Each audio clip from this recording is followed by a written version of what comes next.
যত্নের অভাবে সবকিছুই শেষ হয়ে যায়, হোক সেটা মানুষ অথবা পশু পাখি বা গাছ। এই কোরবানির ঈদের ছুটিতে কয়েকদিন দেশের বাড়িতে গিয়েছিলাম। তো এসে দেখি আমার গাছগুলো সব শুকিয়ে গেছে। যাই হোক বন্ধুরা, আসসালামু আলাইকুম। কেমন আছেন সবাই? আশা করি সবাই ভালো আছেন। আমি তেমন একটা ভালো নেই, আমার ঠান্ডা সর্দি লেগেছে, তো ভয়েস দিতে আমার একটু কষ্টই হচ্ছে। যাই হোক, এখানে আমি চা বানাচ্ছি, বিকেলের নাস্তা। আমার ছেলেটার গায়েও জ্বর এসেছে, তো চা খাবে, তো চা বানিয়ে নিচ্ছি। আমি সচরাচর দুধ চা খাই না, রং চাই খাই। আমার ছেলের জন্য দুধ চা বানানো। তো দুধ চা বানাতে বানাতে আমি ওর জন্য একটু নাস্তাও এনেছি। বাইরে গিয়েছেন আম্মুকে বাসায় রেখে।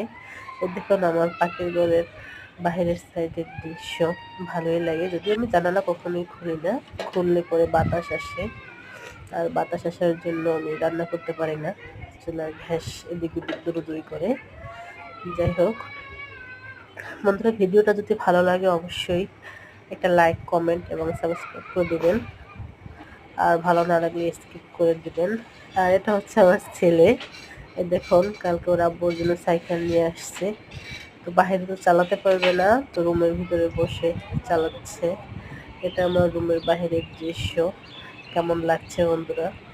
বাইরে সামান্য মেঘ করেছে। তো আমি নাস্তাটা আমার ছেলের সামনে দিলাম। ও সকাল থেকে কিছুই খায়নি, সব নাকি ওর মুখে তিতা লাগে। তো আমি এগুলো বাইরে গিয়ে নিয়ে আসলাম। এখানে পেঁয়াজুর মতো আছে, পাকোড়া বলে সম্ভবত, বেগুনি, সিঙ্গারা, তারপরে আছে ছোলা বুট। এগুলো আমি নিয়ে আসছি ওর জন্য, যদি খায় একটু। তারপরে খাওয়ানোর পরে ওষুধ খাওয়াবো। সে এখান থেকে মোবাইল নিয়ে ভিডিও করতেছে।